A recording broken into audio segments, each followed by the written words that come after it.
Hey everyone, welcome back. Now it's been an interesting few months. Obviously I've been testing the motion linkage forks out for a fair while now, and those videos have managed to get the attention of a few other brands. Now today I'm back on my Santa Cruz. You may notice I've now got some color-coded Santa Cruz stickers on there, which I think look pretty sweet. But more obviously the Fox 34 forks I had on, I said they weren't going to stay on there for long, and yeah, they've been replaced by some Trust linkage forks. Now, if you've been with the channel for at least a little while, you may remember my very first unboxing video I did for the motion forks, where I mentioned, there are other brands doing linkage systems. And one of the brands I did mention was Trust. And it's really cool that my videos have got the attention of the brands. I've wanted to try these forks ever since I first saw them. And now to have them in person fitted to my bike, I just can't wait to get these things shredded. Today's video is a bit of a first look of these forks. Obviously they've been around for a little while, other people have done some reviews, but this is the first time I've ever seen them. I'm going to show you guys exactly what comes in the box, exactly how they work, at least to the best I can explain. And then a video in the future is going to be my riding impressions and seeing what I can do on these forks. Now, a disclaimer, I'm not going to claim that I am a suspension guru. I'm a trials rider. I've been used to rigid bikes for the last 20 years. It's only fairly recently that I've started to delve into the suspension world. Now, Pink Bike actually did a really cool in-depth look at these forks, and they know their stuff about suspension. They've ridden so many bikes, so many forks. They can explain how linkages, rising rates, falling rates, everything like that works way better than I can. But what I can do is I can kind of explain it in a bit more of a layman's terms. If you are like me and that you don't know suspension all that well, I can try and give a bit more of a grounded view of how they feel and how they work. And hopefully it will be useful to at least some of you. Now, because I am not a suspension guru, I've had to write down some notes. So the main features of the Trust message forks. So these are intended for trail riding, which is why they're perfect for my 5010. They're 130mm of travel, so that matches the back end pretty nicely. They are designed to fit 27.5, 27.5 plus and 29-inch wheels. They are a full carbon fiber chassis, so that's everything from the fork legs, the crown, the steer tube, and even the linkages. Everything on this is carbon fiber, except for the hardware, bolts and stuff, which are aluminium. Now, the linkage system is, what is it? It's a trailing multi-link design. So trailing, I assume that means it's behind the legs and that, it's trailing behind. So yeah, make that as you will. Doesn't mean that much to me, but we'll see if it is any good when I actually get riding this thing. Okay, got a maximum size rotor of 200mm, which is actually what I'm running on it. The minimum size you can run is 180. Now, obviously this thing runs on bearings, and you'll be pleased to know the bearings, all 18 of them, have a lifetime warranty, which is actually a pretty sweet deal. Now, the actual damper inside this thing is, it says here, twin tube through shaft design. Let's try and say that fast 5 times.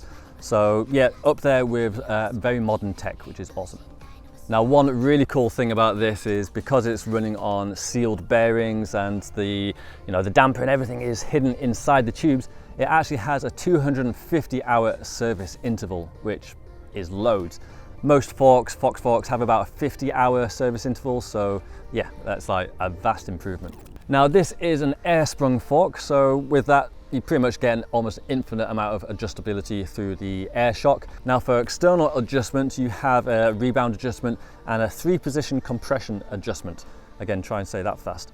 And that includes a fully open mode, a climb, like slightly firmer mode, and a super firm, almost locked out super climb mode.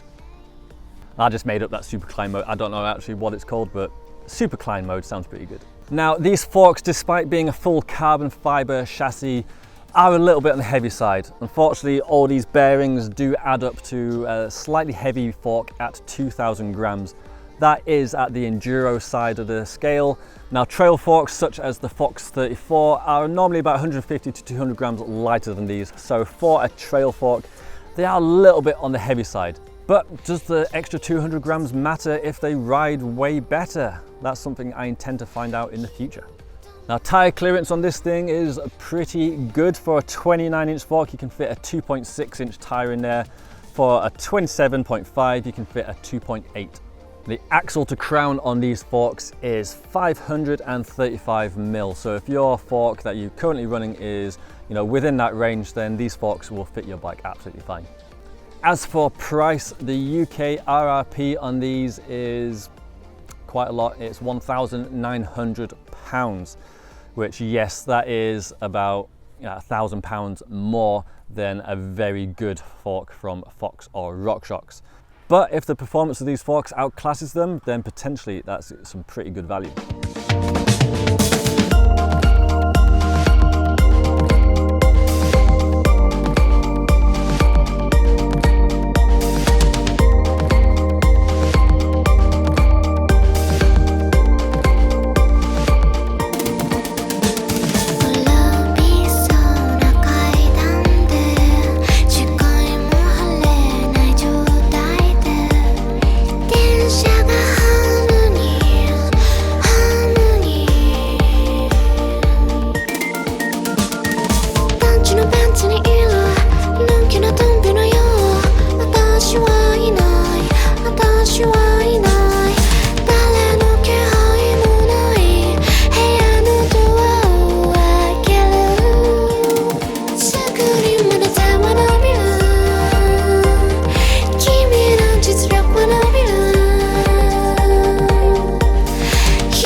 Obviously you've seen these forks on the bike, but one thing you will see if you buy these forks is the packaging. And I don't normally make a big fuss about packaging, but as far as first impressions go, Trust have really tried to make the best they could. The box these forks come in is actually super nice. It's well thought out. The branding's obviously good. You've got Velcro keeping that down, which I don't think it really needs, but you know, if they're going to make a good impression, that's one way to do it. Once you get inside, obviously that's where you're going to find the forks themselves. And yeah, it's just generally some really nice packaging. So, well done guys. And even they've gone to the measure that the box says on here. It is being printed with earth-friendly soy ink. I think it's a nice touch that despite them using so much carbon fiber on the actual forks, at least they're trying to help a little bit with the branding. Now inside the big box, you'll find a little Trust box. Now this thing houses all the accessories and owner's manual, service kits, stuff like that. So yeah, like most forks, you'll get your owner's guide and you'll get up your setup guide as well. So I need to study this and get these forks working perfectly for me. You'll also find some air pucks. Now these are used to control your spring rate, much like you can fit in tokens to Fox and RockShox forks. These are exactly the same principle. You unscrew and have as many of those in there as you want. Now, the bad news is at the minute you can't fit these yourselves. These forks are not user serviceable. Now that is a bit of a hindrance if you are a type of person who likes to get inside their forks, tweak them, get them working perfectly for you. You're not going to be able to do it with these forks, certainly not the first generation. Trust have stated that in the future these forks will be serviceable and you will be able to fit these pucks yourself. So if that's really important to you, maybe hold off until the second generation and then you better do that. Also get a Trust top cap and bolt. Now I'm actually running a Chris King headset and it would be sacrilege to be using anything other than a Chris King top cap. So as nice as this is, Trust, I'm not going to be using it. Sorry guys. Now it's not actually just the top cap you get a fully internal headset preloader as well. Now because this is a carbon fiber stereo tube, you don't want to be hammering in a star nut. So they've supplied an expanding plug which goes inside the stereo tube and doesn't damage it, which is a real nice touch. And speaking of nice touches, Trust also supply a sticker sheet, not only with their own logo on there, but actually some protection patches as well to stop you getting like cable rub or any other damage you might get. These forks are expensive, so it's a nice touch to include these to keep them looking as nice for as long as possible. Now the next thing they include here, I've never seen in all my years of riding as an included item with either frames, forks, bikes, whatever. Now it looks like a model kit, and that's what I thought it was at first, but this is an assortment of cable guides, clips, just cable tidies, all sorts of stuff. And there's actually a little thing here. These are called jobber kits. So basically, if you want some cable management, this can do so many combinations, stuff that I've never seen before. So yeah, that's, I keep on saying nice touches, but that is a real nice touch. That is not only usable with these forks, that's usable if you've got a full bike or full bikes, because there's loads of stuff on here. So yeah, that is actually really, really cool. But that's not all, friends. Buy this today and you'll also include a torque key. Now, if you are wanting to strip this fork down, get the damper out, replace the bearings or whatever, you're gonna have to undo a lot of bolts. Now, Trust want you to tighten these bolts up to a certain Newton meter, so they have supplied this torque key, which is set to the correct torque. Use this to put your fork back together and you know everything will be at the correct tightness. Nice. Now, the last thing you'll get in the box is a shock pump. I know these forks are expensive, but I did not expect them to come with a pump, so thank you very much, Trust, for that. Right, that is enough of what comes in the box. Let's talk about the forks a little bit more. Why are these potentially better than a telescopic design? Firstly, it's worth noting that these forks have actually been in development for about 4 years. So this hasn't been rushed into. One of the guys behind these forks is the man, the myth, the legend, Dave Weigel. Now, if you're into bikes, you've probably heard of Dave, or at least his initials DW, as in the DW Link. Dave Weigel has supplied a lot of suspension designs for some of the most popular bikes out there, and he knows his stuff when it comes to linkages. The fact that he has put his name and design behind a set of linkage forks goes to show that potentially, you know, linkage forks are worth exploring. Now, I've heard on the internet from a few of the top guys in the suspension world that telescopic forks are reaching the limit of how optimized they can be. Now, telescopic forks do work extremely well. They've been around for decades, they've been optimized, and the prices are pretty good, but they do have their flaws. Now, obviously, I've been trying out another pair of linkage forks, the Motion Rides, which I actually have right here. And what I find really interesting is just how different these forks are. I just love how different brains have come up with different ways to kind of do the same thing. Now, the word kinda is important there, because as similar as these forks are in their goals, they are so different in the way they do them. Now, Motion Ride have one of their biggest selling points as the anti-dive system. Now, I know I've said that a few times, anti-dive, but essentially that means that when you are on your front brake, your forks don't compress and go through your travel. Now, brake dive is something telescopic forks suffer with quite badly. When you're coming along, put your front brake, your fork will dive into its travel, steepen your head angle, shorten your wheelbase, and you'll have a much higher chance of going over the handlebars. And this is one area where the Trust forks and the Motion forks have differed. Now, Trust do suffer with dive as well. However, they've not tried to stop the dive. They've actually used the axle path to keep the fork stable all the way through the travel. Whereas the Motion forks, they've tried to stop the dive even happening in the first place. Now, there's advantages and disadvantages to both. The Motion forks, to stop the diving, they actually make the forks slightly firmer, so when you are on your front brakes, the forks do stiffen up. Now, it doesn't stop you from using the travel, but it's as if you've dialed up the compression damping just a little bit. Now, Trust don't try and stop the dive. That allows their forks to remain fully open and fully supple throughout the travel. Now, the one thing these two forks do try to do is modify the axle path, like I just mentioned. Motion do it with a more vertical axle path. Now, the axle actually travels in the same path as a normal telescopic fork for the first half of its travel, and then goes vertical for the second half. They claim by keeping the wheelbase longer by having a vertical axle path retains your bike's wheelbase and head angle slackness. Now, that makes sense in my head. I can picture that a longer bike is more stable. That kind of makes sense to me. This is where things get a little bit complex, and is also why I had the disclaimer about me not being a suspension guru. The Trust forks do the opposite in my head to what the Motion forks do. Now, Trust have a slightly J-shaped axle path. This means the wheel will move slightly backwards before moving more vertical, much like a telescopic design. They claim that by keeping the trail longer, that is the imaginary line from your headset to the axle to the ground, and then a vertical line from above, they claim that that distance on the floor, if you make that longer, makes the bike more stable. That doesn't make sense in my head. Shortening the wheelbase surely makes a bike more unstable, and surely moving the wheel backwards makes the head angle steeper, which will make the bike more unstable. So obviously I'm not Dave Weigel, I don't know my linkage schematics, I haven't designed a suspension system in my life, so I don't know what I'm talking about, but I'm finding it really hard to get my mind just over how this linkage system works and how it supposedly keeps your bike more stable. It just doesn't make sense in my head. But it doesn't have to make sense in my head if it works out on the trail, which is potentially where I'm going to go next.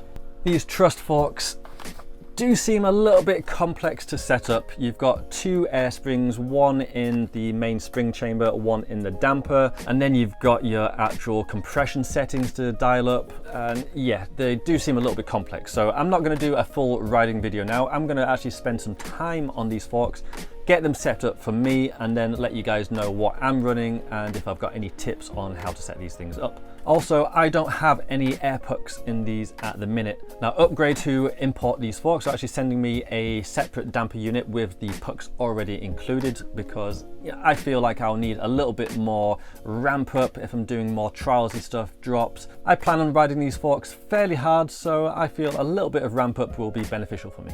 Now, you guys are obviously going to want me to compare these two forks. Now, it's not quite as easy as that. These Motion forks are very much on the enduro end of the spectrum.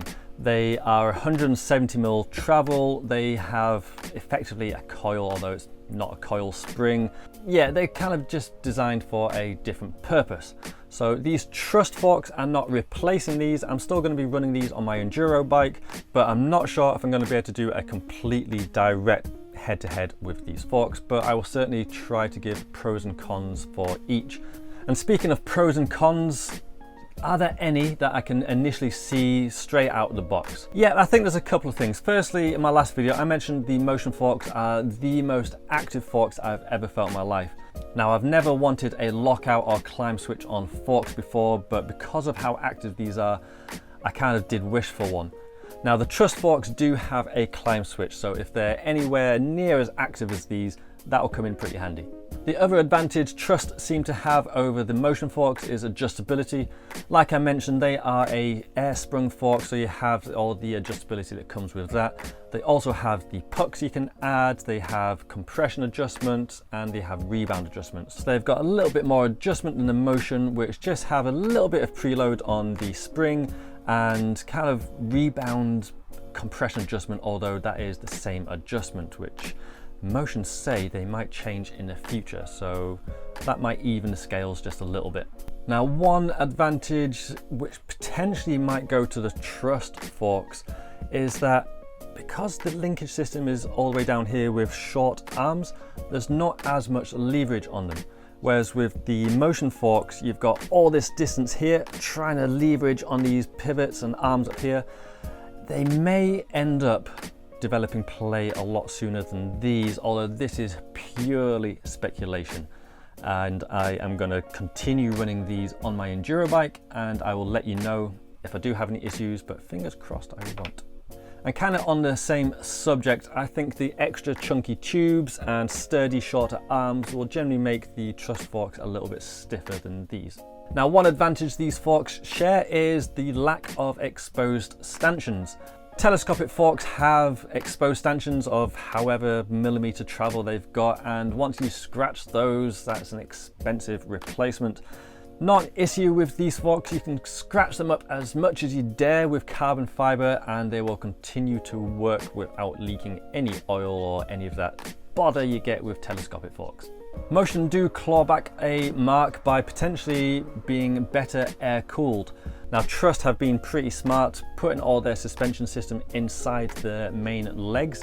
Keeps them nice and sealed, away from the muck. But you may find if you're doing repeated runs down extremely rocky tracks and it's a hot day, you're not going to get any airflow over the main suspension units, and you may find heat could be an issue more than with the motion forks. Anyway, that's enough comparison. The only thing next is to get this thing set up for me and get this thing ridden, but I'm going to save that for another video. I hope you found this first look video interesting. I know these forks have been out for a little while and there's been a few other videos on it, but hopefully I can provide some value as well.